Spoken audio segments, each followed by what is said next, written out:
Fala galerinha, tudo bem? Então, hoje a gente vai falar sobre colisões mecânicas, tá bom? Nossa última aula foi sobre impulso e quantidade de movimento. E hoje a gente vai meio que aplicar, né, os conhecimentos que a gente trabalhou lá na nossa última aula, belezinha? Então, vamos pegar um exemplo aqui de dois corpos colidindo para a gente começar a falar sobre esse assunto. Então, estou colocando aqui dois corpos, um corpo A com a velocidade VA para a direita e um corpo B com uma velocidade VB para a esquerda, tá bom? Então devagarzinho eles vão se aproximando, uma hora eles vão colidir. Então repare, no momento que eles encostam, ó, seria essa a situação. Eu estou afirmando que como vai ter um contato, né, vão aparecer forças. Lembra como é que é o nome da força que aparece quando eu tenho contato? Força normal. Então vai aparecer uma normal para a direita e uma normal para a esquerda. Esta aqui é o corpo A quem exerce no B. Essa outra aqui, ó, é o corpo B que exerce no A. Então eu estou chamando, ó, de BA e AB. Por quê? Corpo B faz no A, corpo A faz no B. Tranquilo?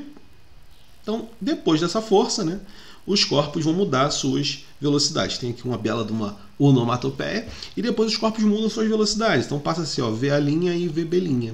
Tudo bem? O que eu quero mostrar para vocês, galera, é que é possível estudar esse sistema usando só os conhecimentos que a gente viu na aula passada, tá bom? Então, por exemplo, se você olhar só para o corpo A, o que acontece com ele? Ele vem com uma velocidade para a direita, ou seja, com uma certa quantidade de movimento. Ele sofre uma força por um determinado tempo, bem pequeno, mas né, é um determinado tempo. E ele volta com uma velocidade diferente. Então, se você resolvesse estudar o corpo A, você faria lá o nosso bom e velho teorema do impulso, que é força vezes tempo igual a mudança da quantidade de movimento. Então ficaria, ó, força vezes tempo igual a massa vezes velocidade final menos massa vezes velocidade inicial, ou seja, quantidade de movimento final menos quantidade de movimento inicial, tá bom? Então assim, não tem muito o que fazer, né? Porque a gente não tem informações sobre esses dois caras, isso aqui pra gente é incógnita. Então não dá para achar nenhuma relação para as velocidades sem essas informações. O máximo que você poderia fazer era isso, colocar a massa em evidência, mas não vai te dar muita conclusão, belezinha? Você poderia fazer a mesma coisa para o B. E a análise vai ser muito semelhante, né? A gente vai continuar dependendo da força e do tempo aqui, então também não vai ter muito para onde progredir. Só que você sabe, ou deveria lembrar pelo menos de uma coisa, que essas forças, ó, elas compõem um par ação e reação, porque elas têm mesma direção, sentidos opostos, atuam em corpos diferentes, belezinha? E, naturalmente, terão o mesmo valor. Então, quando você olha para essas duas equações aqui, ó, essa e essa, você pode afirmar isso aqui, ó. E que o tempo de contato também é o mesmo, né? Que é o tempo que eles ficaram em contato. Ou seja, galera, essa parcela e essa parcela aqui, ó, elas acabam sendo iguais. Então, sabendo, né, que essas duas forças compõem um par ação e reação, você pode escrever, ó, isso aqui é a parcela do A, mudança da quantidade de movimento do A é igual a mudança da quantidade de movimento do B. Se a gente arrumar isso aqui um pouquinho, eu vou botar tudo que tem linha para o lado de cá e tudo que não tem linha para o outro lado, tá bom? Fica uma parada mais ou menos assim, ó. Aqui veio uma linha junto, mas não era para ter vindo, ó. Esse cara aqui, que não tem linha, que é o inicial, né? Eu vou passar para lá. E esse cara aqui, que tem linha, eu vou jogar para o outro lado. Então, ele tinha sinal negativo, ele vem para cá com sinal positivo. Tá aqui, ó. Tudo bem? Esse cara já estava negativo mesmo, então vai continuar negativo aqui, ó. O que veio para lá estava positivo, vai carregar um sinalzinho negativo. É esse cara aqui, ó. Tranquilo? Se você reparar bem, galera, essa expressão aqui, ó, ela está falando o seguinte: massa vezes velocidade do A, massa vezes velocidade do B no início. Isso é, quantidade de movimento do A e quantidade de movimento do B no início. E aqui é a mesma coisa, quantidade de movimento do B e quantidade de movimento do A no final. Então o que eu tenho são as quantidades de movimento iniciais igual às quantidades de movimento finais. Isso chama sistema isolado, que a gente já estudou na aula passada, tá bom? Então, os sinais aqui são só por causa dos sentidos, tá, pessoal? Porque, ó, eu tenho sentidos opostos, então eu vou ter que ter sinais diferentes. Então, galera, o que eu quero mostrar para vocês é isso. Em toda colisão a gente pode estabelecer essa relação, ó. Quantidade de movimento inicial igual a quantidade de movimento final. Ou seja, em toda colisão a gente pode estabelecer que é um sistema isolado, tá bom? Então não vale a pena trabalhar com um corpo em separado, é melhor trabalhar com os dois corpos ao mesmo tempo, como sendo um sistema que ele vai ser considerado isolado, belezinha?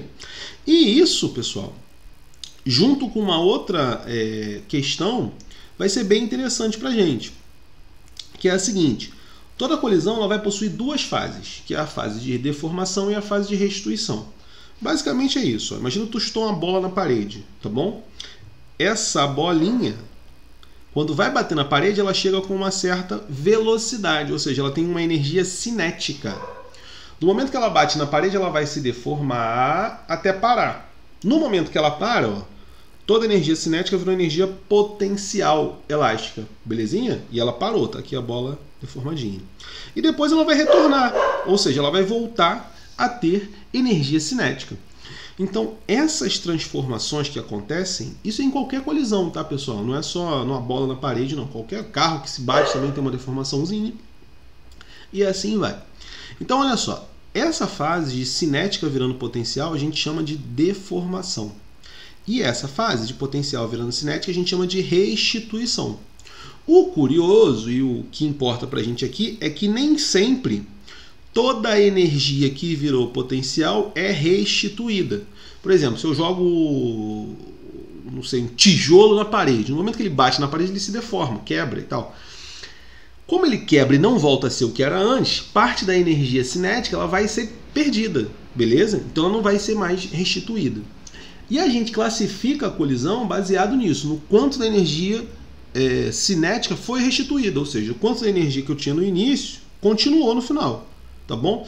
Para isso a gente usa um cara que chama coeficiente de restituição, que é um número que vai te dizer quanto da energia foi aproveitada nessa colisão. A forma de calcular esse número é essa aqui, ó. A gente faz a velocidade de afastamento, velocidade relativa, né, sobre a velocidade de aproximação, tá bom? Vou mostrar para vocês. Vou pegar aqui meu exemplo, ó. Digamos que eu tivesse aqui uma velocidade de, sei lá, 2 metros por segundo. E aqui uma velocidade de 5 metros por segundo. Galera, a cada segundo esses caras iriam se aproximando um pouquinho. Quanto que eles iam se aproximando? Ó, quando passasse 1 segundo, esse aqui teria andado 2 metros e esse aqui teria andado 5 metros. Quer dizer, um andou 2, outro andou 5, a distância entre eles diminuiu 7. Então, ó, a velocidade com que eles se aproximam é essa, 7 metros por segundo. Belezinha? Para quem lembrar de velocidade relativa lá do início do ano, é só fazer a soma entre elas, tá bom? E após a colisão, digamos que eles tenham saído com velocidade, sei lá, de 1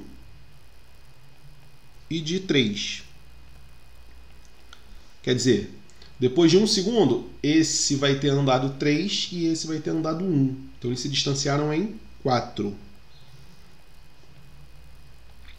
Então repara que antes a gente tem mais velocidade, vamos falar assim, do que depois, mas no fundo a gente tem mais energia antes do que depois, beleza? Porque a velocidade, ó, relativa mudou. O coeficiente de restituição, ele vai te dizer isso. Por exemplo, no nosso caso, a de afastamento deles é 4.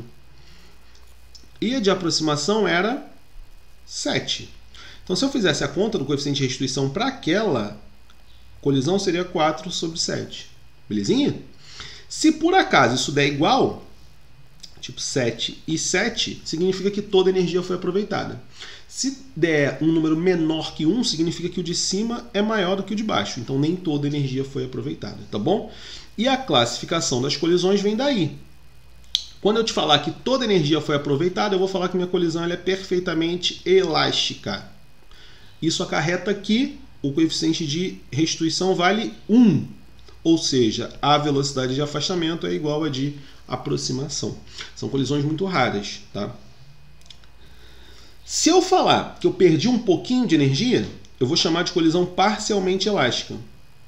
A energia ela não se conserva e o coeficiente de restituição ele vai ser maior que 0 e menor que 1. Ou seja, a velocidade de afastamento é menor do que a de aproximação. E se eu falar que eu tenho uma colisão perfeitamente inelástica, o que seria isso? É a situação onde a gente mais perde energia, onde os corpos batem e ficam grudados. Ou seja, não tem afastamento, a velocidade de afastamento é 0, logo o coeficiente de restituição também é zero. É chamada colisão bate-gruda aí, informalmente. Belezinha? Então por que você tem que saber esses nomes? Né? Porque o cara às vezes na questão fala, dois corpos colidem inelasticamente. Já sabe que é bateu e grudou. Beleza? Ou dois corpos numa colisão elástica. Aí tu já sabe que a energia mecânica pode ser conservada. Então, resumindo a história, o que eu quero que você lembre da aula de hoje? As colisões, características de cada colisão, saber que pode utilizar isso aqui em qualquer uma delas é tomada como sistema isolado, e que essas fases de deformação e de restituição é que vão te dizer e vão influenciar lá o nosso coeficiente de restituição. Esse que é o importante da aula de hoje. Tranquilo? Vou deixar aqui para vocês tirarem print aí, a galera que gosta, e até a próxima. Agora é só fazer lá o seu ED. Beijão, pessoal!